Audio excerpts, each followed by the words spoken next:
Wow, this is a really good movie. Yeah, bro, my bad. My bad. We got a problem. We got a problem. We got a problem. We got a problem. We got a problem. We got a problem. Yeah, it's probably you. Yeah, we got a problem. We got a problem. Yeah, we got a problem. We got a problem. We got a problem. Yo, what's poppin', people? Cobra Star Green back with you out in another video. They're your first time finding our channel or anything. You guys make sure you guys love movies, stuff like that. You guys make sure you guys hit the subscribe button. Also, the video. Yes, this video will be us doing an ending explain on a new Quiet Place, the second one, and also giving you guys our spoiler review. So, like I said before, it'll be probably cut up in 2 halves. So, if you guys just want to get the spoiler review, you guys can see that. If you guys just want to get the ending explain, you guys can just see that. But with saying that, hey, enjoy the video. So we're gonna start it on Act 3. So Reagan and Emmett, they go on to find sanctuary where the creatures cannot attack them at. And for whatever reason, when they find this sanctuary, they are able to live in peace with no creatures attacking them, but they are able to make noise to some degree.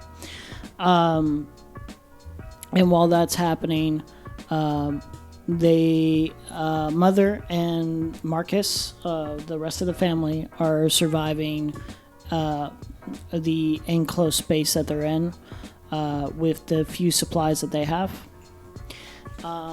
While this is happening, they realize that they accidentally led a creature over to that sanctuary. So that creature starts attacking that sanctuary. And they get in a car and they zoom out to go to that little radio station because the closest thing that could kill it is that sound. They go into that area, the radio station, and she climbs in there, and then she gets her earpiece, and that earpiece sends out like a large frequency, able to, if she wanted to, just show the frequency, and it'll kill the creature in time. So that happening saves her family because her brother could hear it on the little headphones, and so he takes that and he uses that radio and sends that to the creature, and the creature dies from that frequency alone. He had like a weapon just in case, and then Reagan bashes the creature in the face with the weapon. She didn't really need to apparently, but she does. So it basically ends in sort of the same way as A Quiet Place ends, where they find the weakness of the creature and they stand up to the creature and kill it. So guys, this is our spoiler review for the new movie A Quiet Place 2. Now the first thing I'm gonna say, if y'all guys wanted to see a lot of John Krasinski, I think that's just how you say his name. If you guys didn't remember the first movie, he died, right? In the second trailer, you're seeing him in the trailer here and there, but let me be honest with y'all guys. Y'all see him for maybe 10 minutes and that's it. They going back to look, we focusing on these other characters we got going on. So you only see him for that first, what was it, 5 to 10 minutes, something like that. But I'm not gonna say the time that he was in the film, he was really good, you know? What do you want to say about it? Movie's very tense, just like the first one. All the conversations, yeah. All the conversations are very, very well done. Like you can feel like the urgency of like, or the emergency of like, okay, if like we speak any higher, like we're gonna die. Right. So like, even when they're in like little arguments or whatever, like you can just tell, like it's just like they can't talk that high, so like you can just hear their aggressiveness in the voice if there's an argument or whatever, but it's like still quiet. I like the little details and stuff like that, and every performance was like very much tamed in like a very certain narrow view. Yeah. So a thing I want to say is Emily Blunt is literally amazing in this film. Just like how she is in the first one, she literally expands the role and just becomes that much better in this film. So one thing I'm gonna say is like these Quiet Place films, like you see why they wait for the theater to get back open. You know, I didn't get the pleasure of seeing the first one in theaters. I kind of just watched it at the house. But watching the second one in theater, like I was eating popcorn, I kind of felt uncomfortable because I feel like I was chewing a little loud, and I was like, no, you couldn't hear nothing else. You know what I'm saying? So that's what I like about these Quiet Place films. They are very, very, very low. I like that about these films. Now, one thing I want to talk about is this guy in the film. He kind of like a father figure in this film a little bit. Let me pull up his name real quick so I don't get his name wrong. He's played the Scarecrow at Batman Begins. I've seen him in countless other projects also. It's not like that. This is the only project I've seen him in. He's also been in, let me see what other projects he's been in. Dunkirk, Inception, yeah, all this stuff. But I'm talking about this dude named, I think his name Cillian Murphy. I think that's how I say his name. I thought he was really good in the film, honestly. He's more like a uncle figure, yeah. Yeah, kind of a little bit closer. Yeah. But I at first I was like, man, this dude's an asshole. You know, so when you first meet him, he damn near wants to get rid of everybody because it's like there's no food left and stuff like that. But after a while, and you see him going on his journey with what's her name, Reagan. Man, you start to really like this character. And one plot hole I always thought about with these films is the goddamn creatures and how the hell like they can't see anything, but at the same time they know when to get on these objects. You know, I always thought that was something that I don't know. They just don't focus on it too much. It's like a big plot hole that like to me like the military hadn't been able to find its weakness. But this little deaf girl can find it instantly. Yeah, it's just it is what it is. Yeah, I don't know what the hell the military even is. Yeah, I don't know. They must have got wiped out by them or something like that. We don't know where the hell they're even at. Maybe we'll see them in the third film. Who knows? Not, yeah. Another thing I'm gonna say is there's a lot of scenes where they go like back and forth between like Reagan and then her brother at some aspects, and even they went through a third perspective. And let me link up her name real quick. But whenever we get to see Emily Blunt, like they're all like, she goes to get like some medical supplies. Rachel's doing Reagan doing her little thing, and then her brother Marcus is also doing his little thing, and they kind of like all go back to back with those shots. I enjoyed that. I actually like that aspect of the film. I thought that was really done really well. Like my co-host said earlier, this movie is very intense, man. There's a lot of intense moments. There's a moment that happens early when Marcus ends up getting like hit in the leg and like chopped up, and he's like screaming, and you're like, bro, shut up. You know what I'm saying? Like that. I actually enjoyed that scene right there. I can't pull it up because it's not in the trailer, but scenes like that where it's like they have to make a lot of noise because they're in pain, and we're in the audience members. We're like, bro, please just shut up. And then you see like the aliens just come by and the monsters come by looking for them. I actually enjoyed those scenes. Look like you about to say something. No, but like I was gonna say, like I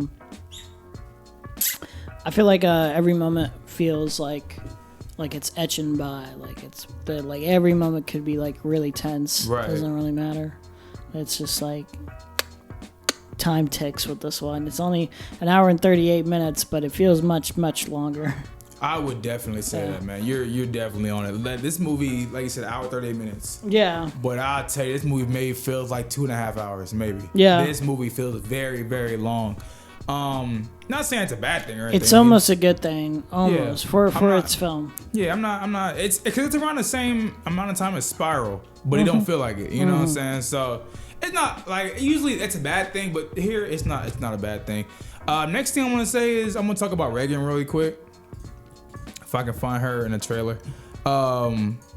With Reagan in this film, man, they kind of did the same thing they did with the first one, right? Where they kind of show like her POV from being deaf, right? Like whenever they focus on Reagan in the film, you don't hear anything, right? Sound design is incredible. Yeah, yes, sound design is incredible. I really like that they did it again here. Like they didn't go away from that, like in the first one. They kept it here.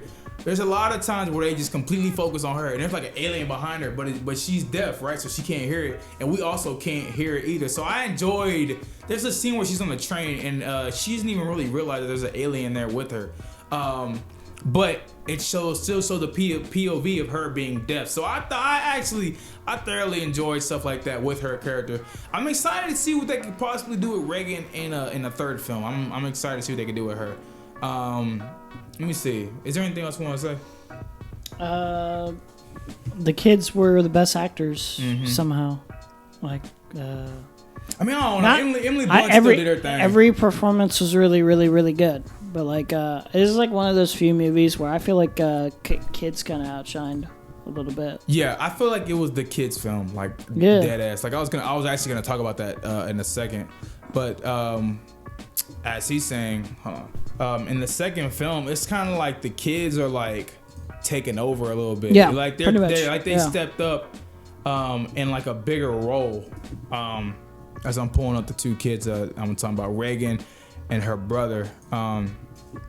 But it's like they're like the mother and daughter in this film. They're kind of like both stepping up to the plate. You see that especially in the last seconds of the film because Emily Blunt's just kind of stepping back and her freaking son is just going out like, F this, I'm about to end this. You know what I'm saying? And even Reagan is at the end of the film. She bashes one of the monsters on the head. Like, yes, those two definitely stepped up in this film.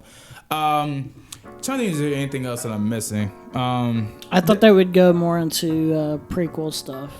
Yeah, they don't. I was worried about that the first time I saw a trailer where I thought they would go into like that, and I was like, I hope they don't. I thought they only needed that beginning. I thought they would explain stuff from the because I think I might have left, but they were talking about how the aliens actually ended up getting here off that spaceship or whatever the heck happened. There was like something crashing down.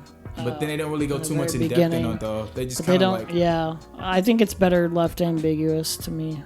Yeah, like I said, if y'all think y'all seen a whole lot of, y'all seen that trailer, y'all seen a whole lot of what's his name, man? Y'all seen a whole bunch of what's his name, John in that trailer.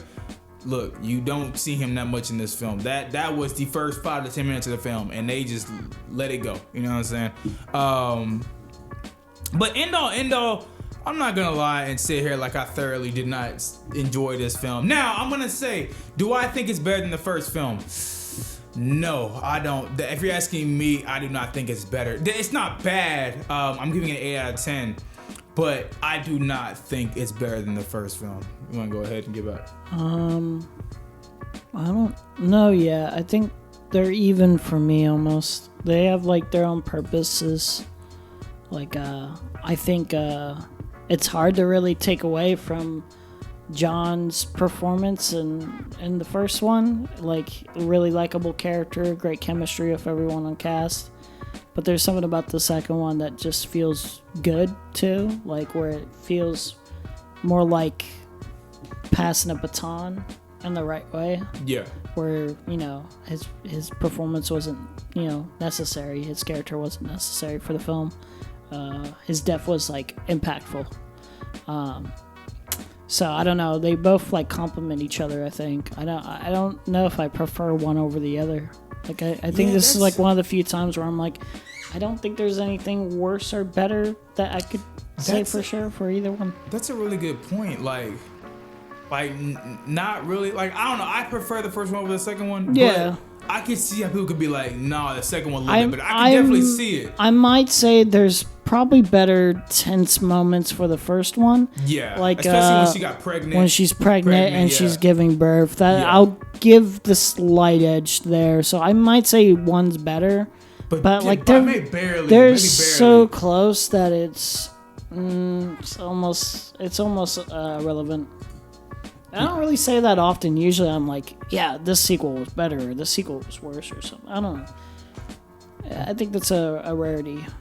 But yeah, I definitely feel like just by a slight edge, the first one is just a little bit better. I think they had a little bit better of intense moments in the first one than they have here, but not to say that these moments ain't intense either. Now they did have some outside characters in the film. Damn, I can't even think of this dude's name, but I've always liked him in other films. Pull him up for you guys right here, man. I gotta get his name too. I've seen him in so much other stuff that I like him in. This guy on the right.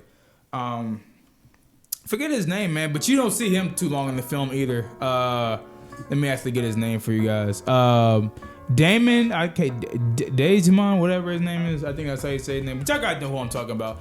I was excited to see that he was in the trailer, but you don't see him too long. You might see him 10 minutes and then he's out the film too.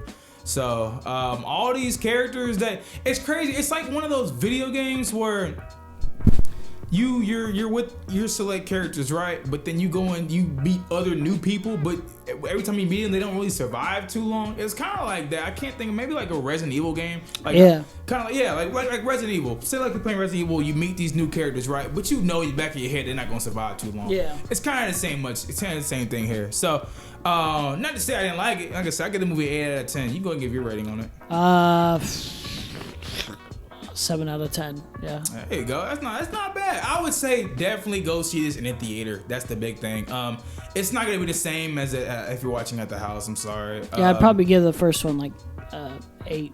Yeah, something like that. Okay. So yeah, I would definitely say go see this in one of the theaters. It's just to see it, and I would say see it like first weekend, just off the audience you'll be you'll be there with. Yeah. Like, if you see it by yourself, it's just a little different. You know. Yeah, it's not quite the same, and hopefully you don't get in a theater with a bad audience. Right. Yeah. Now I'm gonna say it's not like you going to see goddamn Endgame in a theater where it's like no, everybody shut up. You know what I'm saying? So yeah, we thoroughly enjoyed it. We're excited to see what they could possibly do with a third film. I don't know what they could do with a third film though. Honestly, I'm like,